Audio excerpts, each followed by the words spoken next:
Today we're going to talk a little bit about limits.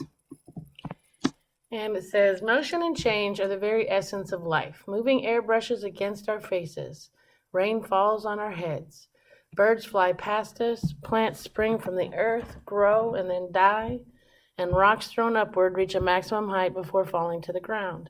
The tools of algebra and trigonometry are essentially static. Numbers, points, lines, equations, functions, and graphs do not incorporate motion. The development of calculus in the middle of the 17th century provided a way to use these static tools to analyze motion and change. It took nearly 2,000 years of effort for humankind to achieve this feat, made possible by a revolutionary concept called limits. The invention of limits marked a turning point in human history, having as dramatic an impact on our lives as the invention of the wheel and the printing press.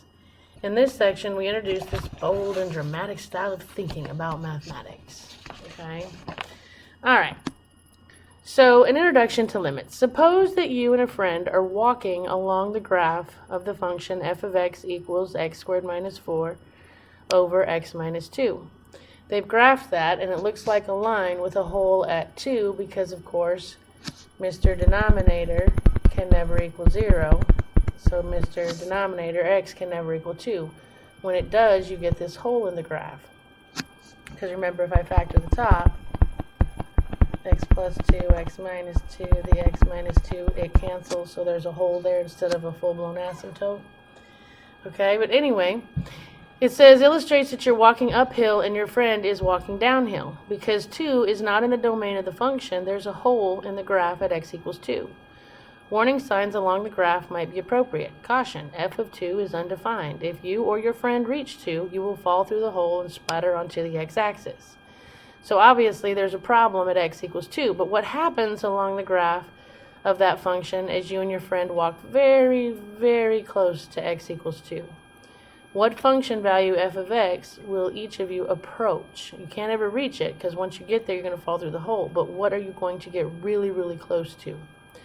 One way to answer this question is to construct a table of function values to analyze numerically the behavior of f as x gets closer and closer to 2. Remember that you're walking uphill approaching 2 from the left side of 2. Your friend is walking downhill approaching 2 from the right side of 2. Thus, we must include values of x that are less than 2 and values of x that are greater than 2. So really what limits start, what we're an introduction to limits, is what happens as you get closer and closer to 2, and what happens as she gets closer and closer to 2. Not at 2, because at 2 we know they're going to fall through the hole, but what are they getting really, really close to?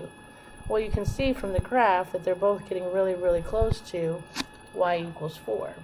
But we're going to look at several ways to analyze that, or look at what happens when you get really, really close to 2. We have limit properties, we have direct substitution or some algebraic techniques, and then we can use tables and graphs. So first let's talk about limit properties.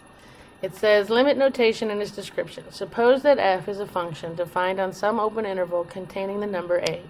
The function f may or may not be defined at a. The limit notation, the limit as x approaches a, the function approaches some constant, some L. It's read, the limit of f of x as x approaches a equals the number L. This means that as x gets closer to a but remains unequal to a, the corresponding values of f of x, the y values, get closer and closer to that number L. Okay, so your properties of limits. It says if the limit as x approaches c of x of f of x and the limit as x approaches c of g of x both exist, then you have your sum rule, which says if you take the limit of a sum, you can take the limits of the add-ins and then add those together. Same with subtraction, multiplication, scalar multiplication, division, provided that that bottom one isn't 0.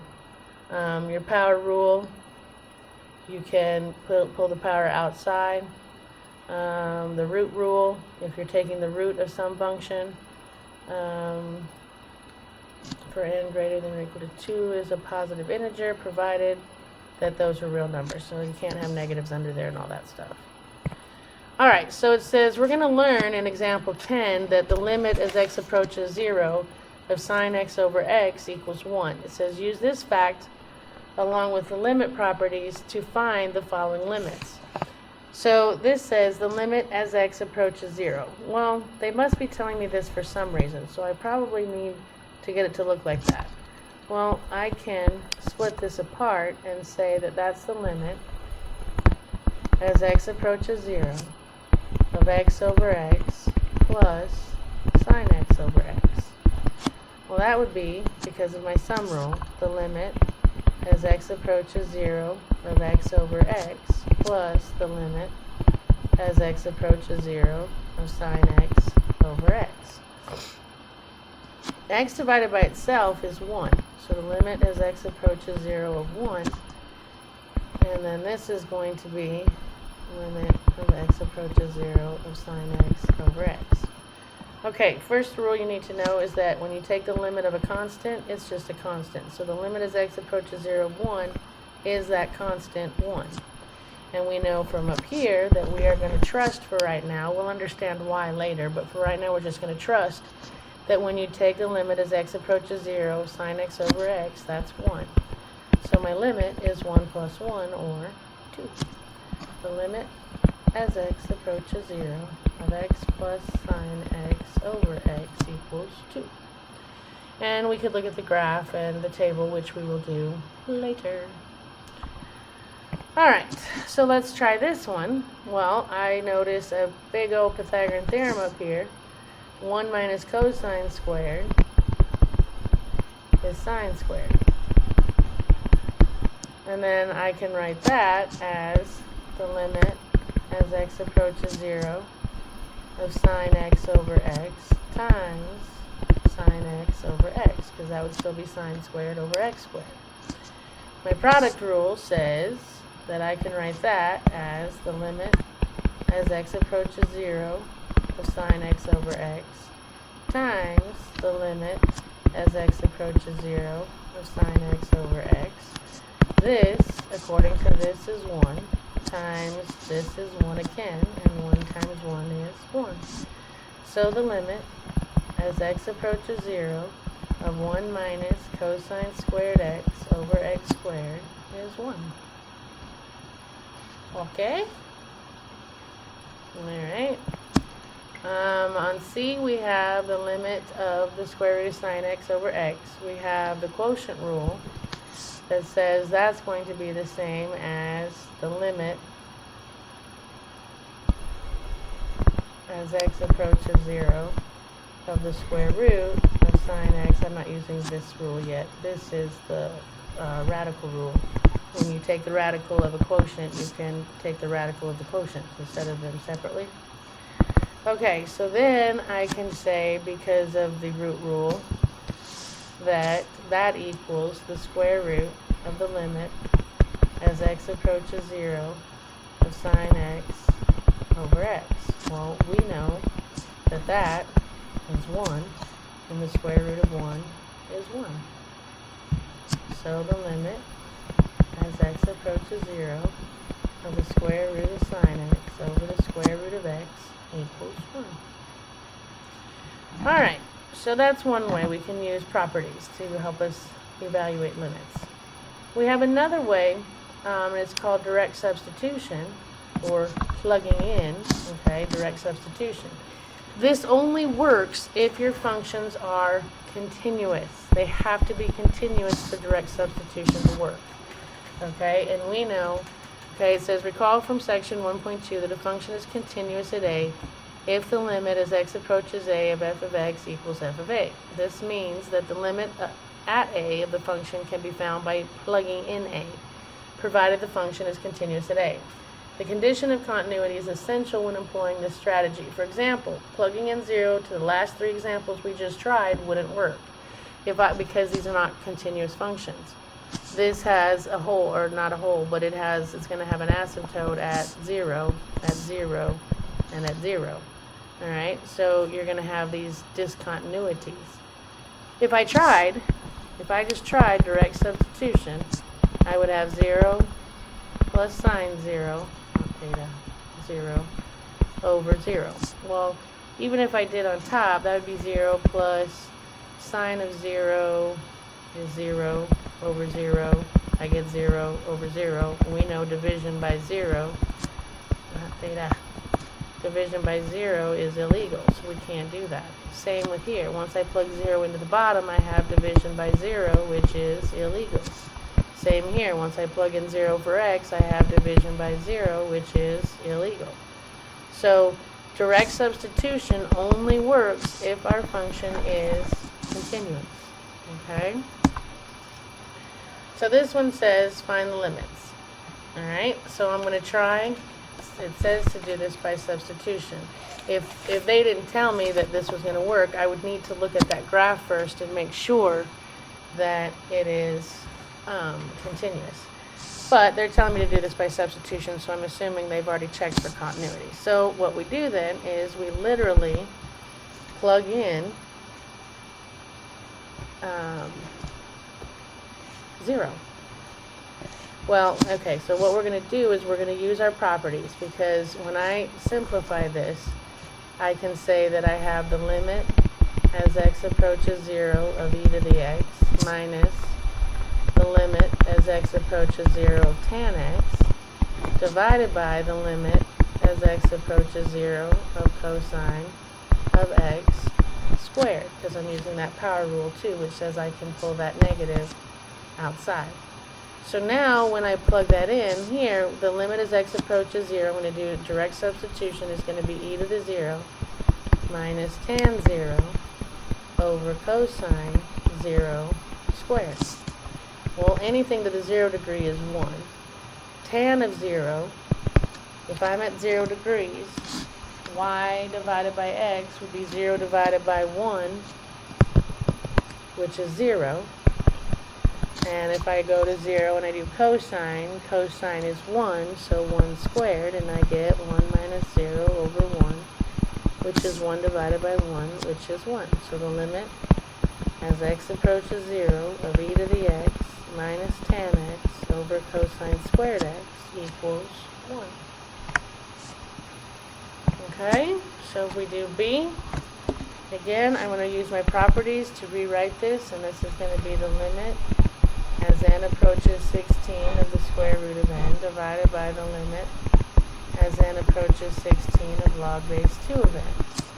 So if I substitute on top, that's going to be the square root of 16, and on bottom, that's going to be log base 2 of 16.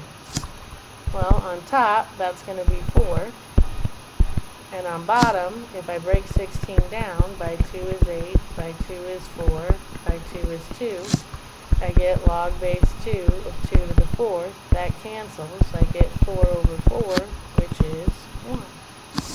So the limit as n approaches 16 of the square root of n over log base 2 of n equals 1. Alright. If we try this one, we are going to have the limit. I don't have quotients or products or sums or differences, so I can just do my substitution. That's going to be 3 minus 1 to the 12th, which is 2 to the 12th, which is 4,096. The limit as x approaches 3 of x minus 1 to the 12th is 4096. Okay, if I try this one, again, no quotients, products, sums, differences to rewrite. So I just do substitution. That's going to be negative 2 cubed minus a negative 2 plus 5. That's negative 8 plus 4, 2 plus 5. That's going to be negative 6 plus 5 is negative 1. So the limit as x approaches negative 2 of x cubed minus x plus 5 equals negative 1. Alright, so if I try this one, I'm going to plug in 2, so that's going to be 2 minus 4 to the 2/3. Oh, I'm approaching negative 2. Negative 2 minus 4, that's going to be negative 6 to the 2/3. That, if I type in the calculator, is approximately 3.30. So let's say the limit as x approaches negative 2 of x minus 4 to the 2/3 equals approximately 3.30. or if I left it in radical, it would be the cube root of negative 6 squared, which would be the cube root of 36, which if you break it down, you don't have enough to get anything out. Alright, so if we do this one, I'm going to do direct substitution if it exists, so I'm going to plug in pi, natural log, of sine pi over 2. Well, sine of pi over 2, if you go to pi over 2 and hit sine, that's 0. That's 1. So I have the natural log of 1. And if you type in the natural log of 1, you get 0. Alright, this one they want me to find the limit as x approaches a. What the heck? Well, they're just telling me to replace the x's with a's. So I would say that that's a squared minus 1 over a squared plus 1. And there's nothing else I can do. Even if I tried to factor the top, a plus 1, a minus 1, there's no such thing as sum of squares. Well, there is, but it'd be a plus or minus 1i. Alright, so nothing cancels, so that's it. The limit as x approaches a of x squared minus 1 over x squared plus 1 is a squared minus 1 over a squared plus 1. That's as far as I can go. Alright, so now next it says explain why you cannot use substitution. That must mean only one thing. I can't use substitution if this thing is continuous, which means if I plug it in the bottom, or plug it in somewhere in the function, I get illegal stuff, like negatives under even roots, zeros in the denominator. And sure enough, if I do direct substitution, I'm going to have 3 squared minus 9 over 3 squared plus 2 times 3 minus 15. That's 9 minus 9. 9 plus 6 minus 15 is 0 over 0. Division by 0 means that I cannot use substitution. So then it says find it algebraically if it exists. That's a hint that you need to try and factor the top and the bottom. In this case, I can do both.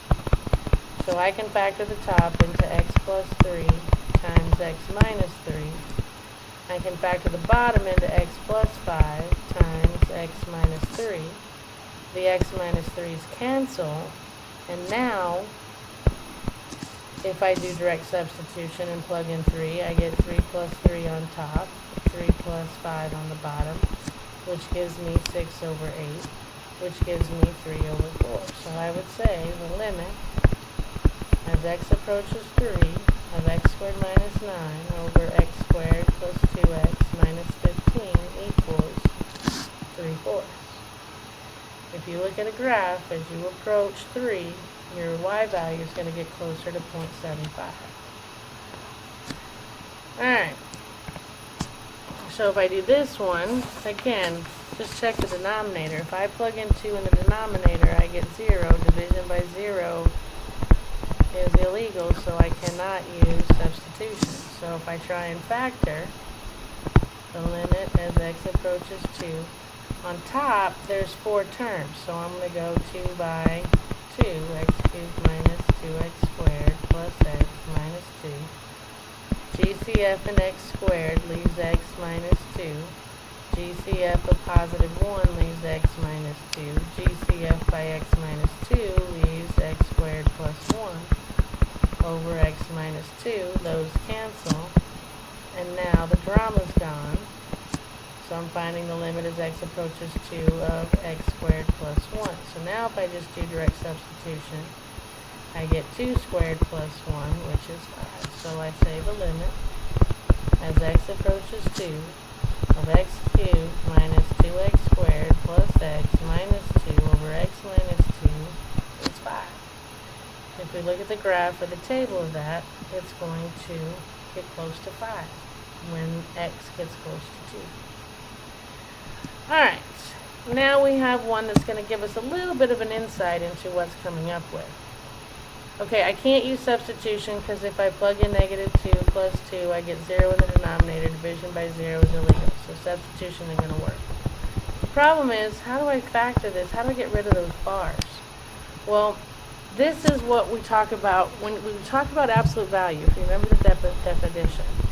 Absolute value, everybody always just thinks it makes whatever's inside positive, but that's not true.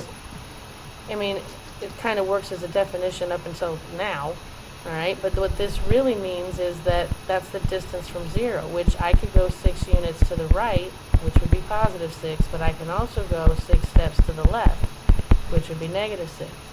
So the absolute value isn't actually 6. It's actually 6 to the right, 6 to the left. Okay? So what we're going to end up doing is, this is kind of a piecewise function. Okay? If I'm looking at the absolute value of x squared minus 4, if I look at it for x is less than 2, in other words, if I'm picking, x is less than negative 2, sorry. If I'm picking x is less than 2, then I'm going this way, which would mean I'm going to the left, so I'm going to take the bars off, and it would just be negative x squared minus 4. Whereas if I pick x's that are bigger than negative 2 or equal to, alright, then I'm going to the right, which means I'm going to the positive, so I'm just going to take the bars off and not use a negative. So there's my piecewise function that goes with absolute value. Okay, the absolute value is going to be a negative this if I pick values of x smaller than 2, and it's going to be positive that if I pick values greater than 2. So what we end up doing is we have to find the limit as x approaches negative 2 from the left, and as x approaches negative 2 from the right. If those two limits are the same, then the limit exists. If they don't come out the same, then they don't. So if I find the limit as x approaches negative 2 from the left, that means I'm using the negative x squared minus 4 over x plus 2. And so now if I plug in my negative 2, I'm going to get a negative 2 squared minus 4 over, I got to factor that because obviously direct substitution is going to make those cancel. So on top it's going to be a negative, and then that's going to factor into x plus 2, x minus 2 over x plus 2, which those cancel, and that gives me a negative x minus 2. So if I take the limit of that as x approaches negative 2 from the left, that's going to be a negative 2 minus 2, which is going to be a negative 4, which is going to be 4. So coming from the left, this function is getting close to 4. Coming from the right, x approaches negative 2 from the right, we use this function. So it's x squared minus 4 over x plus 2. Factor x plus 2, x minus 2 over x plus 2. Those cancel. So I'm taking the limit as x approaches negative 2 from the right of x minus 2. So if I plug in negative 2 minus 2, I get negative 4. And since these do not equal, the limit does not exist. Okay? If you approach a number from two different sides of the same function and they don't approach the same number, then we say the limit does not exist. Okay?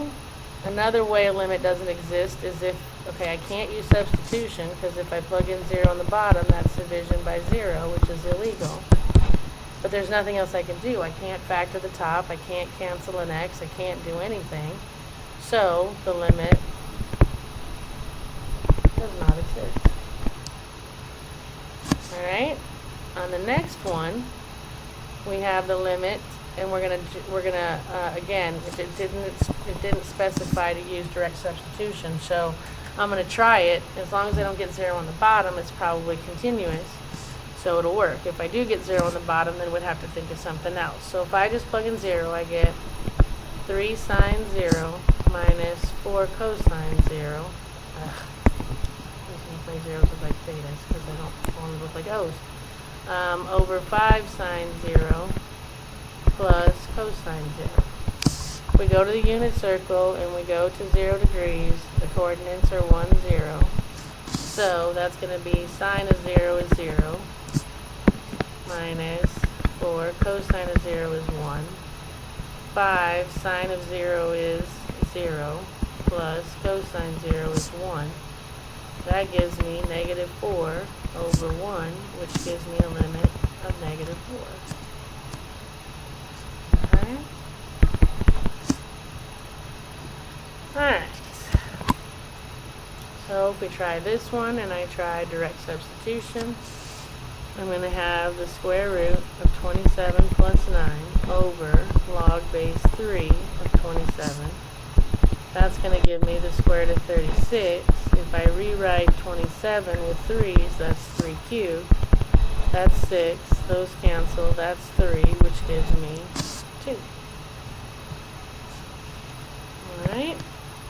So if we look back at the problem from the beginning, what they want me to do is to find the limit of this function as x approaches 2.